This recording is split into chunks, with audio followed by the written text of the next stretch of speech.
and welcome to Geekly Talks Comics Episode 3. I'm your host, Gary O'Driscoll, archer on the blog and on the website, and today my panellists are Anastasia Catras, comic book artist. Jeff Baker, home cinema installer. Jacob Pugh, freelance editor. and our first subject is, Jeff, I know you're going to love this, Wolverine's best costume in comics. Right. As our resident Wolverine fan, I'm going to give you the floor on this one, man. You go. It's definitely the brain and dark orange. Not the yellow and black. No. Not at all. Not the whiskers. Not any variation. No, not the whiskers, not the metal greaves. No. That's the only one for me. It's just darker, it looks better. Yeah. What about the XForce Costume? Did you get on with that? It was okay. It was alright. Yeah, Yes. the black and grey stealth, even with red eyelids. Yeah, it was. No. It's the only costume for me. Jacob, what about you, man? Growing up and watching the animated series back in the 90s, Yeah. I'm just sick of the whole yellow and black with all the extra crap on it, on the ears. Yeah. Have you seen the whiskers Jeff's talking about? Yeah. The first ever appears with whiskers on the cowl. Oh, Sorry, the mask, my apologies. I'd say probably Ultimate Wolverine. Okay. You know, everything's kind of tailored towards how the costume, how the suit would work, and how it would work for the character, rather than you've got this gruff kind of very short people, takes no nonsense character. Takes no nonsense character, and he's there with all these like bells and whistles and frills, and it's just Anastasia? I mean, making enemies here, aren't I personally like the yellow costume. I know, it's because as I did grow up with the animated series, and because of that nostalgia value, it does play in the back of my head. That is Wolverine, that's the first ever time I saw Wolverine. So in my head, he's always going to be in that costume, and I don't know, I know it's a bit silly and cheesy and stuff, but it is nostalgia value for me, and it does remind me of the old cartoon series, which I absolutely loved, and I have all of the DVDs of. But it's just, that's the costume that I know and love, really. And the joke in the film just made me laugh. Against the yellow spandex. It's completely impractical and silly, but it was comics. It was, primary colours and, just working with what you had kind of thing. I kind of like that. I think in fairness, I've got to be honest, it's one of my favourite costumes for the same reasons. It's iconic and it's what I associate with them. But I do love the sort of burnt brown and the orange. I love that. I do love the XForce costume with the black and the grey and the red. It's all variations in the same, but the yellow and blue will always be what I think of straight off with them. So that's all our favourite Wolverine costumes. Okay, everyone. So now for our big topic of the show. Which comic book protagonist is the most mentally unstable, bordering on criminality in your opinion? Who wants to go first? Jeff? The floor is yours. For me. Yeah, Frank Castle. Frank Castle. I understand what he's doing, Mm-hmm. obviously. His family's being killed by a big cartel. And Whose hasn't? But the way he goes about it is pretty much over the line. So I understand him when you sort of feel the same sometimes, especially if you see, with crime in general nowadays. But he's definitely over the line. Yeah, absolutely. Even though he sort of crosses the line, he's saving lives when he does it. So he is killing. But he's killing to save others. So a big thing is he never seems to go after anyone he deems, and it's always someone who's corrupt or working with mob, or if someone's on the drugs but they're giving drugs to kids, anything he thinks is morally over the line. That's it. Others may not understand it, but he always seems to have that line in the comics. Okay. Anastasia, what would you?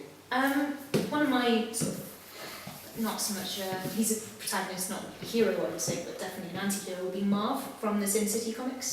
He's a fantastically interesting character. He's really interesting. He's doing all of what he's doing for what he believes are the right reasons. He's trying to get to the bottom of one death, which turns out to be more deaths, obviously, of a woman who is not being represented by the law. Like, she has no way of, getting any, sort of justice. So he's going after this one woman who's done something right by him, who he, has pitied him, essentially.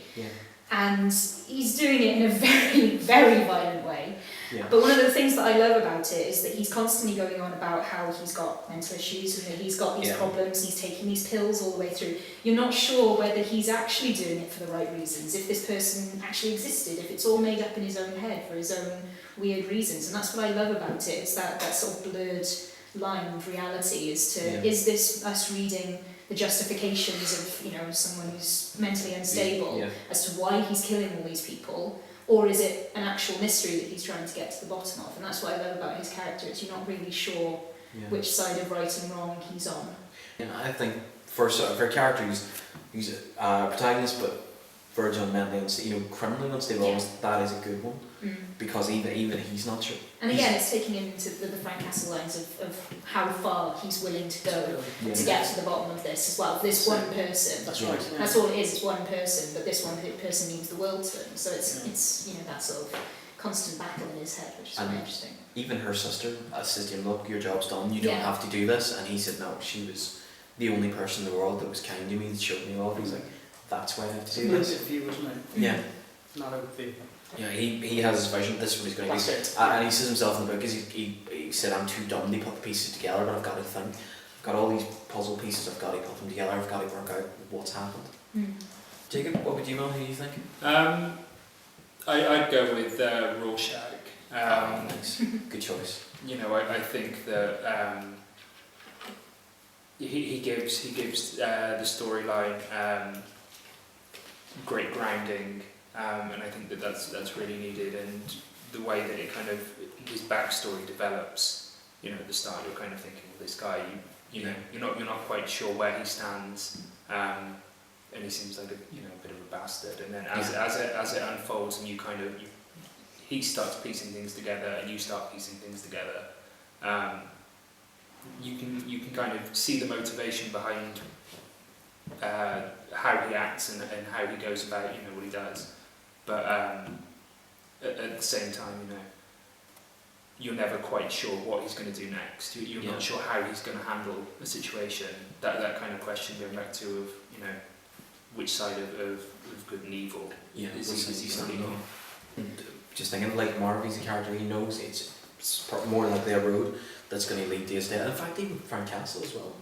I think something with all three characters so far is they're united and they're following these paths. They know it's going to lead to their death, but that doesn't bother them, that doesn't scare them. They're so driven forward on what they've got to do. That end is, as far as they're concerned, that's it. There's no. It's inevitable. Yeah. There's no doubt in their mind that end is what lies for them. Once they finish this path, but they just keep going. Because it's so refreshing when you read that sort of stuff. After seeing going through certain characters, certain protagonists that have this unflinching sort of moral thing where they'll stay on the side of good and they will not kill, and that they'll conduct themselves in a way that fits their moral compass. And then these three characters, they don't mind what they have to do to get the job done. Yeah, they will do it in pursuit of their final goal. I mean, one for me, I know obviously we can't all agree with Watchmen, but V from V for Vendetta. That's amazing. Yeah, that is a good character. Yeah. I mean, on the one hand, obviously he's committing these acts of terrorism, and one part of your brain is you're reading, thinking, well, he's a terrorist, but then when you see the government he loves, and you see the society, and as the story goes on, it's revealed everything that was done to him, and he's doing this to prevent it happening to someone else. So it's that question of, am I with him? Do I agree with what he's doing, or do I not agree? You're over the course of if I was reading the book and I was behind him, I agreed. But if someone in real life was to turn around and do that, like now here, I would go, no, they're a terrorist. Again, he goes to his death. For him, this is the inevitable outcome. He knows this is what's going to happen. But it's all about it's about giving people a chance. It's about, again, just thinking on the all these characters we've mentioned so far. Again, it's all about giving someone else a chance. That's the thing with Marvel. It was obviously Goldie had been killed, but it was given Wendy and the others a chance. With Frank Castle, it's given innocent people a chance. You see that in Welcome Back, Frank. He takes the Nucci family, takes all their money, he gives his three flatmates. One of them is a lady called Joan, and she said, New York terrifies her. she just wants to leave, but she's stuck, she can't afford to leave, she can't get out. So he leaves money for each of them to do what they want, and that's the first thing she does, she gets out. So he's done all this to right or wrong, but he's done it to give people freedom. Rorschach is doing it, is what he sees protect the innocent. Yeah. You know, even though they all say it's kind of warped and skewed, it's still in his mind protecting the innocent. Yeah. And with V, it's protecting art, culture, you know, the right of free speech. Freedom, in general. Trying to protect freedom, isn't it? Yeah. Freedom of mind in some cases. Before we wrap up, I mean, one more as well is in DC Universe, Green Lantern Corps, John Stewart. John Stewart actually destroyed an entire planet. Like, literally destroyed an entire planet, entire race of, you know, of creatures, of extraterrestrial beings. And this is someone who served, I believe it was the Army Corps, in the comics, in continuity, and now he serves as a Green Lantern, basically a space cop. You know, he's there to protect, you know, everyone in the universe, is to protect his sector, and he kills an entire planet. You know, so it's all these acts that do come back in characters, even characters we think are spotless, you know, no problem at all. I mean, as you start to go back to the continuity, you see things that have happened. And I think it's no surprise that you've got so many of this sort of character, because you've kind of got these goody two shoes type protagonists, and that becomes old very quick, and people lose interest. I think that this is why you look in mainstream culture. This is why Batman has been so well received, and then you look at something like, I don't know, Captain America, which is more clean cut, a lot more clean cut. And again, they've had to introduce things to make them less clean cut, like with the death of Captain America, and the introduction of Bucky as Captain America. Bucky's a former assassin, and as much as I love the movie, as much as I love Outbreaker, but the fact is he retconned Bucky's history so that during the war, he wasn't just Cap's boy sidekick. He was essentially an assassin for the American government, committing. While Cap was off on the front lines, garnering all the news, Bucky slipped in behind enemy lines, just committing assassinations. You know, he was doing the wet work for the American, a literal boy, doing wet work operations for the American government during World War II. So even a character that was initially very clean cut, one of the sort of best representations of the innocent teen sidekick, was then changed for modern times for storytelling. Oh, well, I think that it's the trend that, you know, has been going on for the last 10-15 years. It's this deconstruction of characters and reimagining them. And so, next topic: Snog, married, murder. Anastasia, Domino, Professor Pig, Nightwing. Between the Snog and Mary at the moment, I'd have to say that I'd probably marry Nightwing. Marry Nightwing. I'd marry Nightwing. I'd Snog Domino. So you're between Snog and Mary and Nightwing. Okay. And then obviously left over for poor Professor Pig. Professor Pig's a goner. Okay. What's me now? Yeah. Ready? Not really. Ant-Man, Sabretooth, and Scarlet Spider. Really? So? Ant-Man, Scarlet Spider, Sabretooth. Correct? Yep. Oh no, dude. Mario Ant-Man, Snog, Scarlet Spider, Murder, Sabretooth. Next! Right.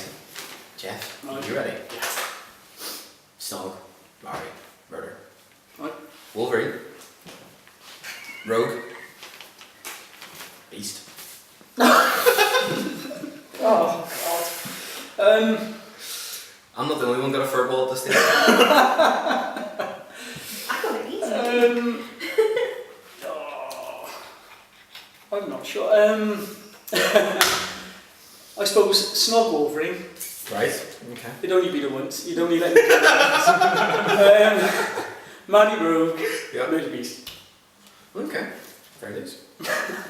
You're gonna marry a woman.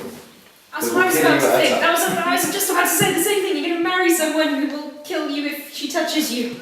Jacob. Oh, that was a tough Snog, Mary, Murder. Dark Phoenix. Poison Ivy. Penguin. well, I'm sorry, Penguin. I think the fish breath might be a little bit too much for me. Just flippers just don't do yeah, yeah, flippers just nothing for me. No. I think 2 redheads to choose from. 2 redheads. I'm thinking that that Poison Ivy, very very intense. Maybe just keep that to a kiss. Okay. And then remember now, right? Plastic gloves. Yeah. We'll get the nipple Batman suit on. Yeah. And the plastic lips will be Chris fine. O'Donnell style. Yeah. So. And then so that leaves Dark Phoenix, marry. Okay. Fair play. That'd be a kinky sex life. Yeah. Jeremy Swain. That was Snog Marry Murder. Thank you, folks.